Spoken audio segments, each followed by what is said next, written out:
What's up, everybody? Welcome back to Ljtv and welcome back to the free internet. For now, we're going to be talking about net neutrality and what it means to you and where this is going. But first, don't forget to leave a like, subscribe to the channel if you haven't, and let's get into it. So I have my laptop here because I am terrible at remembering my own notes.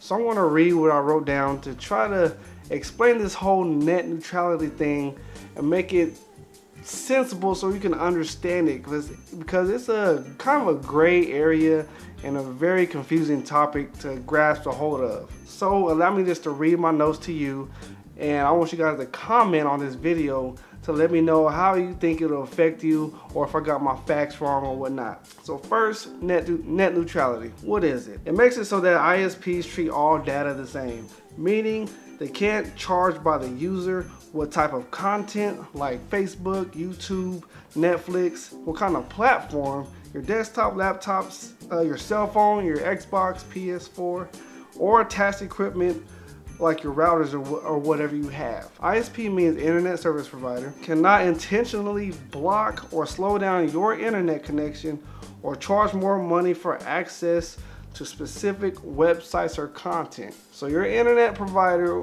whoever it is, like the main ones right now, like Verizon or Comcast, and you got Charter Spectrum, I believe, and I think it was for AT&T Uverse. Those are like the three main ones. Then you got your smaller companies that run like the more like the outskirt areas, whatever their names are. There's different from town to town, state to state. So in the past, there are some examples of violating this.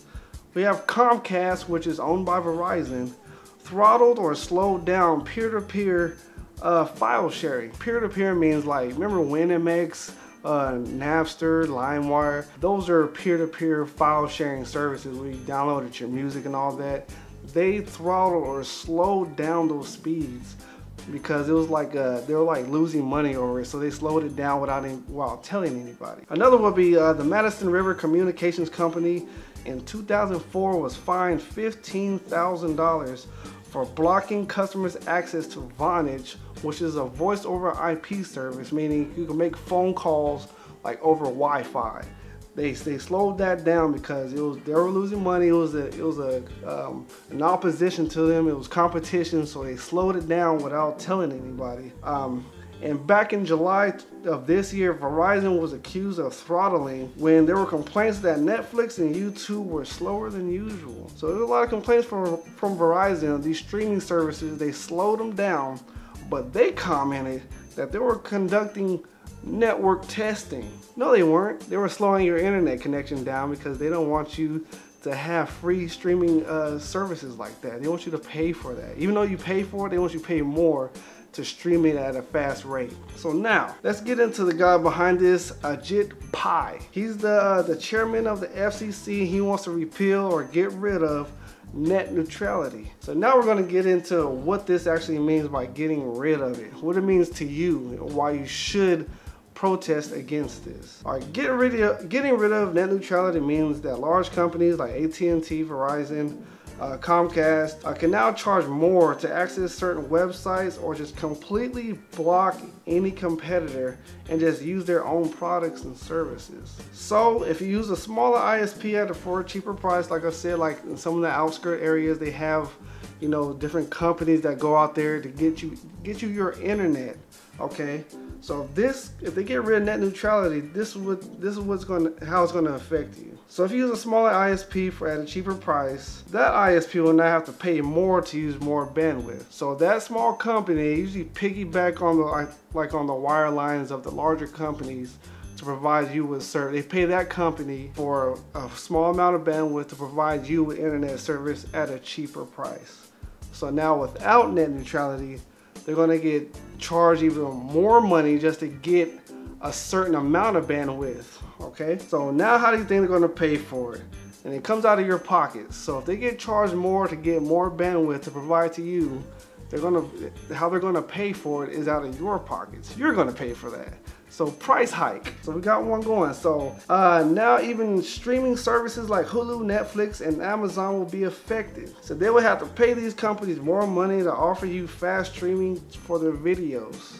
So Netflix, Hulu, Amazon, whatever you use to, stream your favorite shows like Stranger Things or, The Blacklist or whatever. Those are like my favorite shows. So now those companies are now gonna get charged more money to use that bandwidth to stream to you, which is gonna cost more to you to be able to watch the shows that you already have for free. So you're paying $14.99 for Netflix or whatever, but you're gonna get slow speeds. So if you want those faster speeds to stream your shows, they're gonna charge you more for that service. So now it's going to go even higher, and it's already hard to afford a lot of things. Like the middle class and the lower class of people of this society now are already having hard times with this kind of stuff. So it's going to bump up the prices even more.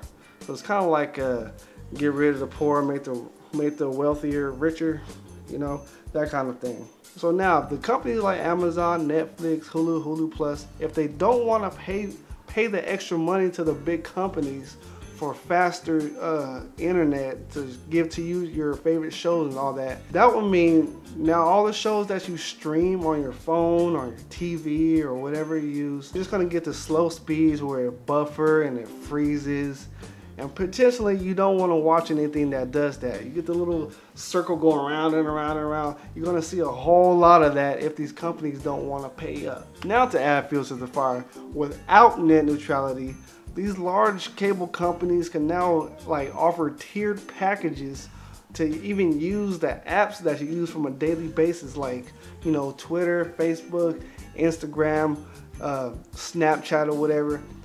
Now if those apps start loading slow on your device, like you're on your Wi-Fi at home and you're trying to scroll your feed or whatever, and you see it's buffering. Now what that'll allow the cable companies to do is offer tiered packages, so you can pay more to have access to faster speeds to get to your favorite Facebook feeds or whatever videos that you're trying to view. So let's say you want to get your Snapchat going or wherever you're at home, you're on the Wi-Fi network and it's going slow. You call them, they say, oh, we have a package available for $5.99 you can get that includes these apps at faster speeds. You already pay the company to have the internet, so now you gotta pay them to have access to the apps and websites that you are getting for free right now. Logic, right? So let me know in the comments what you think about this whole net neutrality thing. Don't forget to smash that like button and subscribe if you haven't, and I'll see you next time.